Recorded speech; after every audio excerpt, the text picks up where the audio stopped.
There remains 5 populated systems behind us, contain billions of the Emperor's subjects.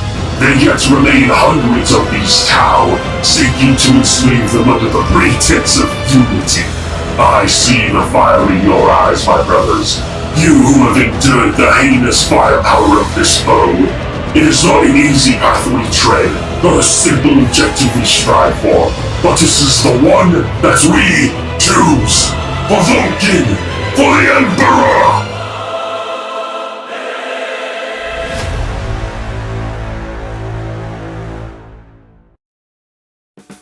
Yeah, we're doing those intros every time if I can help it. Salamanders, probably the only actual good guys in all of 40k. They're the biggest, they set everything on fire, they look like demons, and are super nice to everyone they meet. Well, mostly everyone they meet. But hello, I'm the man in the broken tower, and while I struggle to find a name for myself because I'm an idiot, I will continue to make these videos because people watch them? Thanks, guys. It's really hard to talk about the Salamanders because unlike the Mechanicus, they're actually really well known. I'm literally writing the script right after running, well, not right after, but after running a Wrath and Glory session where the players were clearing out a space hulk in search of information about a missing Inquisitor. And who comes to save them from the Gene Stealers as they're getting swarmed? A son of Vulcan, of course, armed with lightning claws and 1v1ing a Patriarch because I know nothing about Gene Stealers and I think that's how their structure works. I might be wrong. What's an easy way to describe the Salamanders for those who don't know them? Take the nicest guy you know. He could be family, could be a friend, maybe just a dude at the bus stop you talked to one time. Now put him in more armor than a Bradley and give him more firepower than one and a fiery disposition for those who cause harm to others. That's Salamander. It isn't all they're known for, but it's why people like them and it's why I like them. Space Marines are not nice people, and can you really blame them? They're taken from their homes at childhood, forced to endure grueling training that varies wildly and awfully. Blood Angels shove people into coffins with medically induced comas, Iron Hands strip you of your flesh, and the Imperial Fists run you through Ranger School 40,000. And the Salamanders? Well, it's still tough, honestly, but we'll get to that later. Salamander would be more willing to save your life during one of their trials than an Imperial Fist would. Because Imperial Fists and Iron Warriors are literally the same fucking legion, but we're too autistic to accept that. Salamanders, and specifically their Primarch, hail from the Death World, yes, Death World of Nocturne, where Vulcan, Primarch of the Salamanders, fended off a oh my god, this is so stupid, fended off a Dark Eldar raid on the planet that occurred annually. He did this at like 4 years old. Primarchs grow up stupid fast, so that's the justification, but he also killed hundreds of Dark Eldar with hammer and tongs. Being an Eldar fan must suck, and good, fuck you guys. I remember what you did. Vulcan is cool to me, and I know some people take issue with him being a perpetual, and a lot of people take issues with perpetuals and for justifiable reasons. The main justifiable reason being John Grammaticus, honestly. Right, if you're new to 40k, perpetuals are what they sound like. They're people who basically can't truly die, usually. I don't want to spend an insane amount of time talking about Vulcan because there's a whole swath of videos out there where people have done a great job. Okay, well, maybe not great, but some people have done a better job than I will. I don't want to spend an insane amount of time on Vulcan because more people have done a greater job of just talking about his character. But it's difficult to talk about the Legion without talking about the Primarch. Some Primarchs can literally just be entirely omitted from their legions, but when it comes to the Salamanders, they are literally a reflection of Vulcan, and that's kind of the point. They care for humans to an insane degree to some Astartes. Sure, if you spot an Ultramarine character that talking to a guardsman, they'll probably talk to them like they aren't just servitors like the Iron Hands, but Space Marines have a holier-than-thou attitude about them, and it's not like it's undeserved. Space Marine exists to give their life to the Imperium. Space Marines don't retire, they die in combat or they turn traitor. There's literally no in between. They are genetically modified super soldiers that exist for war and war alone. So for them, it means two things. They are the most valuable asset to have in combat, and they're the most valuable asset to keep alive during combat. Salamanders? Their casualty rate is a scoreboard to them. Imagine yourself a human living in the Imperium. It spans the entire Milky Way galaxy around 1 trillion souls. You are insignificant. You might live to 80 years old, possibly more since there's ways to artificially extend your life. You'll toil in a factory or a farm or some sort of industrious role, 18-hour shifts a day, 7 days a week, with only minutes off to dedicate yourself to worship to the God Emperor. Dying of old age is not going to happen to you. Probably going to die to disease, a worksite accident, probably a hostile invasion. You will eventually be replaced by somebody 15 times over, and it would never have mattered. Your life never would have mattered, except to a salamander. You are not one person amongst trillions in the Imperium. To them, you are literally everything. Humans are the Imperium. Without humans, there is no humanity. There's nothing to fight for. Salamanders have given their lives for normal, unimportant humans. But why is that? It's actually the same reason why anybody usually grows up to be a good person. They had a good family. Salamanders are the only chapter that is allowed to maintain their connection with their family back on Nocturne. They care about humans because they weren't fully torn away, indoctrinated, and turned into cold-blooded killing machines. Sometimes a salamander is actually able to return home. They stay in chapter keeps on Nocturne and go visit their parents or siblings. And even if those people have long since passed, they'll go visit their descendants, telling stories to them about all the combat they've seen and the beauty of the galaxy. Sure, 40k is a dark place, but have you seen a nebula?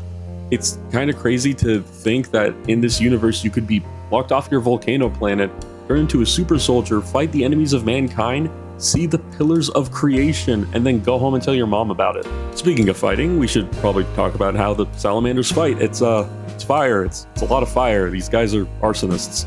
They're a codex compliant chapter, meaning they aren't assholes on the tabletop, but it also means they follow standard procedure when it's needed. Flamers for hordes of the enemy, melta to burn holes through armor targets, and if that doesn't work, hammers. They're all blacksmiths after all. Every salamander is responsible for their own gear. They're basically blue-collar space marines, and I'm not saying a specific trade because the majority of trades have assholes in them. Then again, if I had to unclog a shit pipe, I would probably be upset too, but not for that kind of money. It's kind of funny because since every salamander does their own maintenance on their gear, it kind of leaves tech marines out of a job. So tech marines apparently spend their time just making master-crafted items, which ends up with a large amount of things like master-crafted Terminator armor or master-crafted Thunder Hammers, which is literally the best problem to have. This is like if your entire town did all their own plumbing and actually did it up to code. So your local plumbers just decided to start working on the sewer system to make it more efficient instead of, actually doing plumbing work. Flamers are by far one of the most fun things on the tabletop. We will be talking about that a little bit in tandem with lore as per usual because tabletop and lore are fun. It's kind of cool to just see how things get translated into gameplay. What's fun about the Salamanders is that they don't follow the Imperial cult. They have their own offshoot called the Promethean cult. They still worship the God Emperor, or at least now they do, and it's recognized by the ecclesiarchy as being a non-heretical offshoot of the religion. Its entire religion is pretty much just the teachings of Vulcan, and it influences both the Salamanders and the people of Nocturne. Strength, wisdom, self-reliance, compassion, all the good parts of a religion, as well as self-sacrifice, because they're Salamanders and Vulcan was an insanely selfless dude.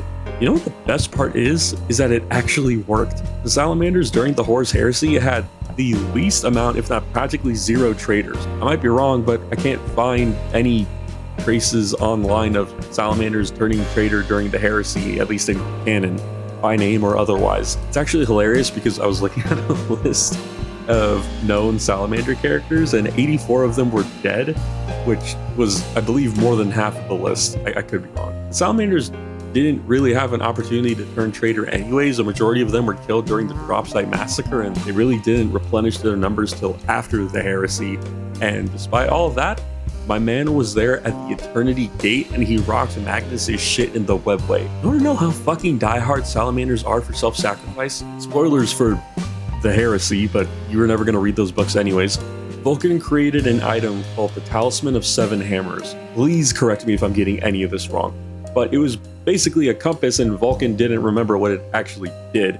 Every time Vulcan dies, his memory gets a little bit wonky because, he fucking died.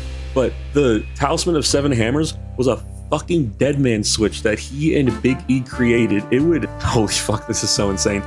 In the event of Vulcan activating it, it was connected to the Golden Throne, and it would consume all of Terra in an apocalyptic inferno and kill everything.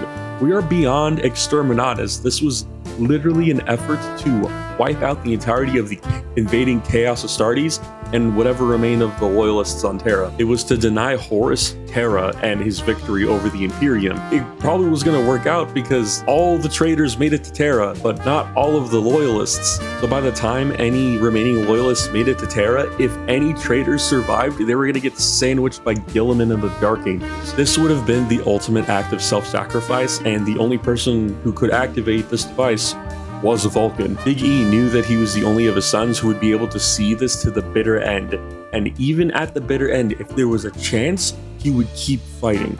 If Vulcan knew it was time to turn the key, it was time to turn the key. I think that's enough about Vulcan for now, at least until I remember more fun facts. And yes, I'm omitting the Eldar child story.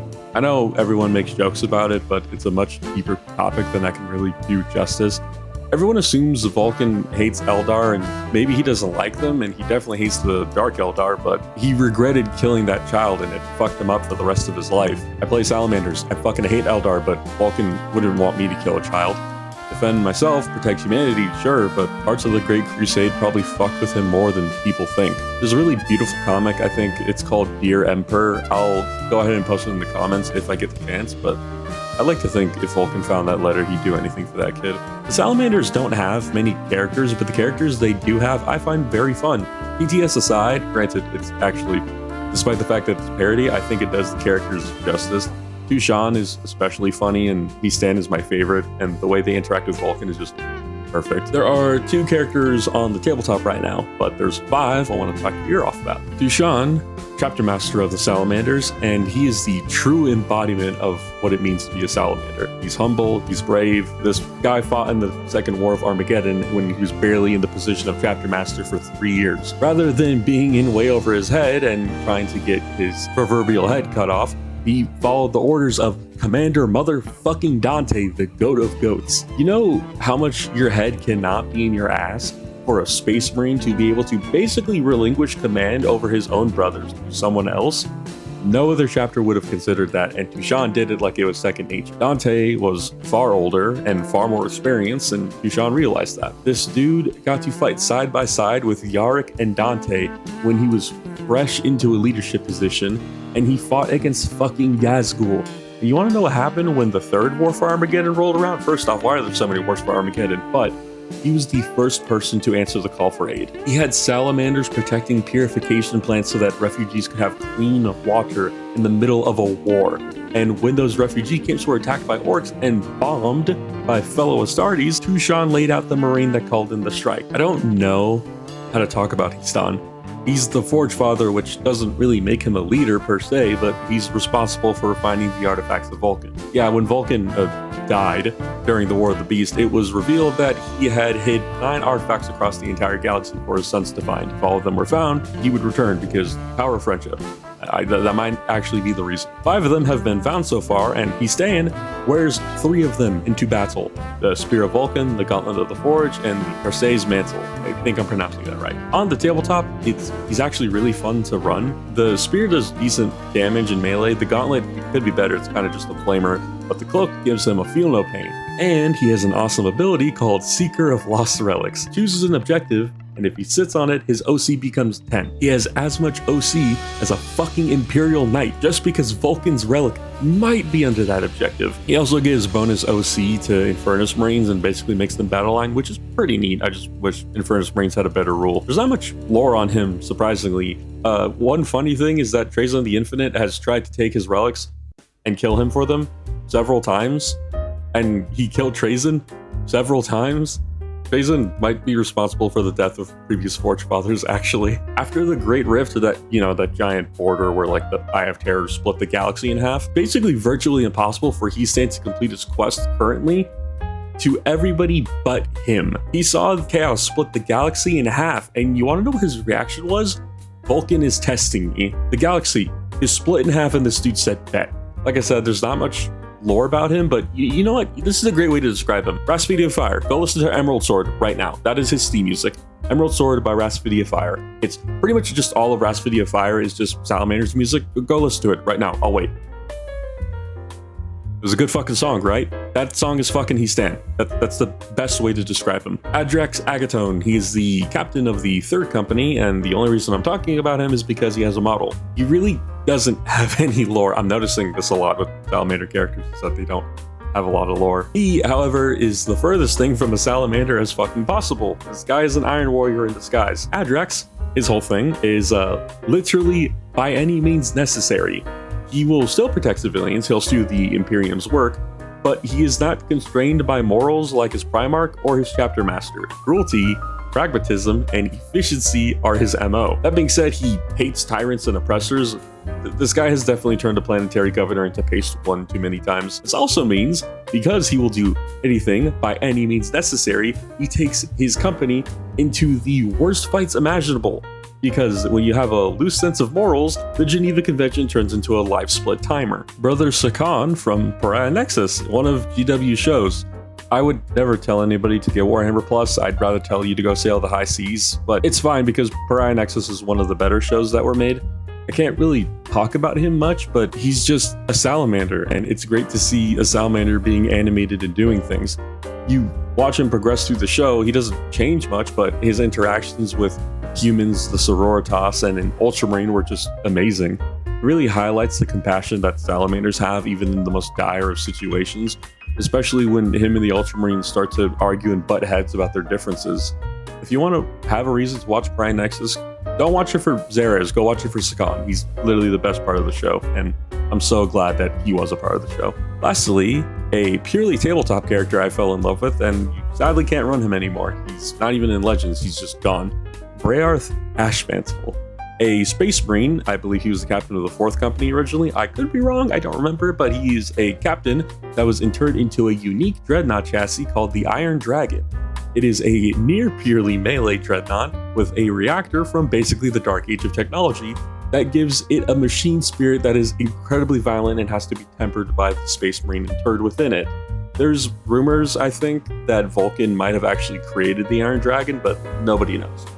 It is equipped with 2 heavy flamers. It runs so hot that it literally has a 3-inch aura of 4 normal flamers, and the claws are legendary. He was one of the toughest characters you could field back in the day because he was a dreadnought character. This was back in 9th edition, so toughness was more scaled down back then. The highest something could go was 8, and he was 7. But that isn't the craziest part. The craziest part is the highest was 8. Brearth's claws hit at strength 16, AP-4, 4 damage flat for 6 attacks. If Brearth hit and wounded everything, which is a major possibility, he would one-shot a knight. He was my favorite character in one of my first conversions I ever made, and now he's just gone. Nah, that's a lie. I still run him as Brutalis. It's pretty much the exact same stat line. By the way, here's a quick hack for anybody playing the tabletop. If you want to run the Brutalis, don't run a Invictor Tactical Warsuit because it has higher strength for some reason. It just has like 1 less attack. I don't know why. I don't know why this is a profile. It's so confusing. For units to Salamander's favor, you have 3. Infernus Marines, Eradicators, and Aggressors. Blade Guard Veterans and Terminators also work. Infernus Marines are obvious. You have a normal standard tactical Marine, and you give them flamers. All of them have flamers. It's kind of like, it's basic. Like, I don't know what you want me to tell you. Oh, and if you're running them with Istan, he, like I said, gives, I think I said this before, he gives them extra OC, and they basically become a battle line choice. So that's pretty neat. Eradicators, my beloved, are incredibly fun. They get their own version of Oath of Moment right now. Last edition, if they didn't kill their target, they just got to shoot again. It was so dumb. My Eradicators are equipped with BFGs for that reason, because it's funny. Aggressors are Infernus Marines, but they can actually hold ground. Twin-linked heavy flamers, power fists, and Gravis armor, so they're tanky, and there are no slouches in melee.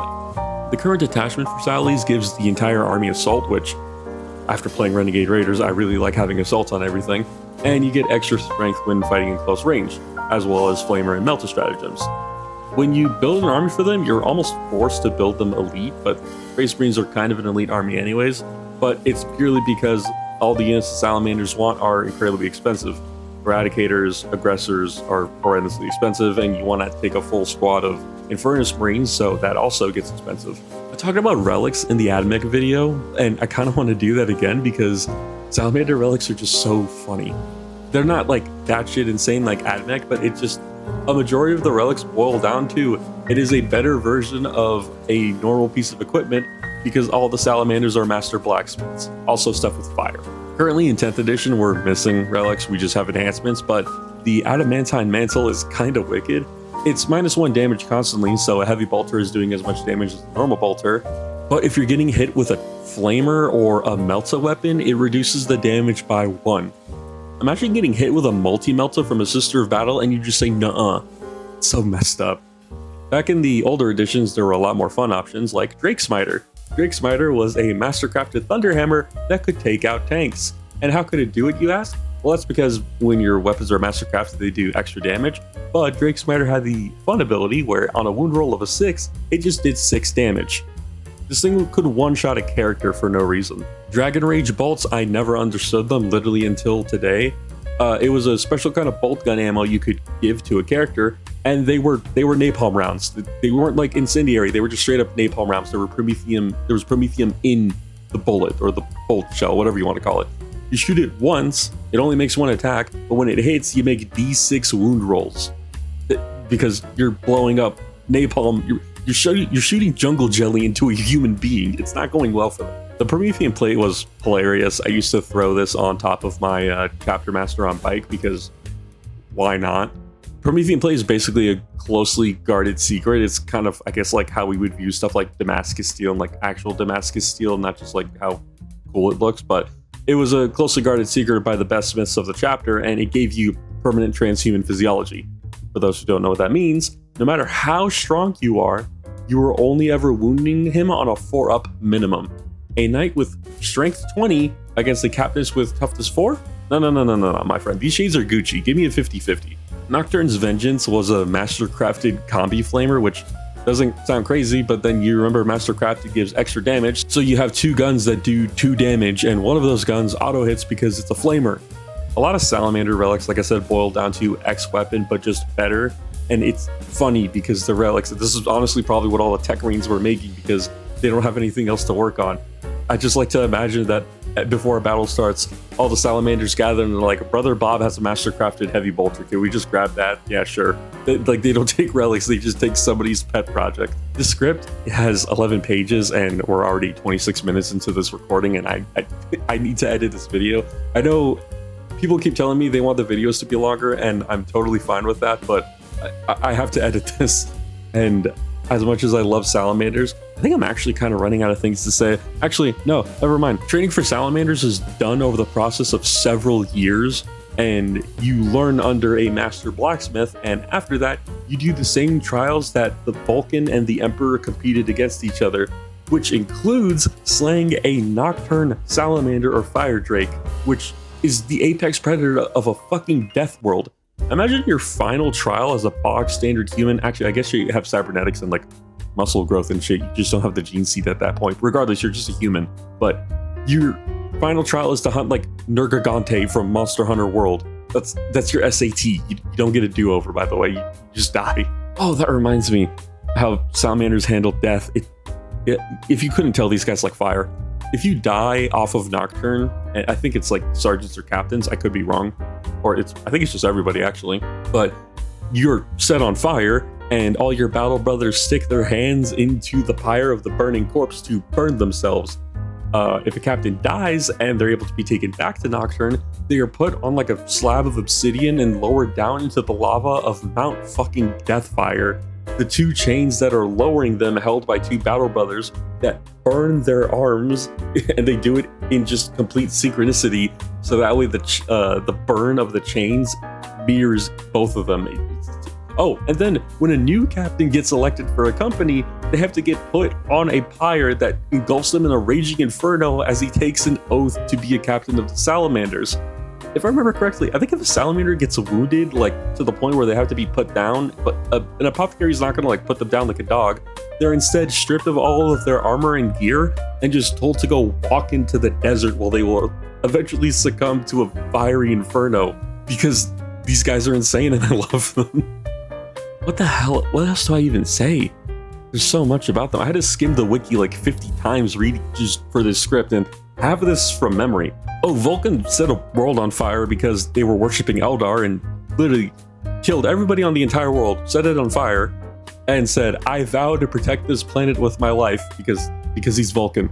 DTS actually makes fun of this as well because that's just the most Vulcan thing I've ever heard in my entire life. Oh, fun fact. Did you know that after the Heresy, Robot Gorilla Man made the Codex Astartes and split up the entire legions? You remember that part? The Salamanders were completely omitted from this because there was like 100 of them left after the Heresy because they kept getting their asses beat over and over and over again. It's not a good time being a Salamander. I think I might finally be out of stuff to talk about. This is the longest script I've ever written. It's like 13 pages, and I mean, I love talking about lore, but like I said, I have to edit this and try to make it entertaining because I'm just taking all of my random thoughts and trying to force them into a video. I hope this is as entertaining as the AdMic video, but I don't know. It's such a, like, people know what salamanders are. They're not completely unknown. But what is unknown is the fact that because we're not a Codex compliant, or because we are a Codex compliant chapter, we don't get unique units outside of characters. So we're just missing stuff like Pyroguard, the Pyroclast, and Firedrake Terminators. Yeah, I know they're like Heresy units, but I'm pretty sure those are actually still around in the lore. I might be wrong. I don't know. It would just be cool to have like a Honor Guard unit to protect a character that's like not Blade Guard veterans or something. Have you seen some of these units? They look sick. I want Pyroguard. Like, they look awesome. They're just like Salamander custodians. I don't know. I would like them to be in the game, but it's never going to happen. Amazing Faction. You can actually tell a lot of their cultural inspiration leads a lot back to Hellenistic and ancient Greece, or Mycenaean Greece. I forget the terminology. Mostly the mythology, though, not like the, well, actually, have you seen how Vulcan dresses up? He kind of looks like he belongs in Athens. But they take a lot of inspiration from gods of fire and smithing, which are usually the same god now that we think about it. Wait, is Hephaestus also the god of fire? That's not the point. They're a faction that could also ride dragons if they wanted to. I've seen so many conversions online of people making a captain on bike and just having a salamander ride a dragon. It's so cool. They have such a power metal feel to them. Like, imagery of them screams Rhapsody of Fire or Dio to me. They have such a fantastical feel to them that you almost just like lose track of these guys are also another Greek-inspired chapter. And it's also hilarious because these are the same people who would invite you to a barbecue and would play soft rock on a JBL speaker. Memes aside, Salamanders are truly the heroes of 40k, I feel. And don't worry, we'll talk about Lamenters one day because it's my friend's favorite chapter and I would be an asshole if I didn't do that. But to end this off, a quote from Vulcan that truly solidifies what it means to be a salamander, and honestly, I think I like this one the most so far. To be more than human is, at the same time, to be less than human. Within us is the capacity for greatness. We are warriors, but we must also be saviors. Our ultimate goal is self-obsolescence, for when our task is successful, and peace, not war, reigns in our galaxy, our usefulness will be ended, and with it, us too. Thanks for listening.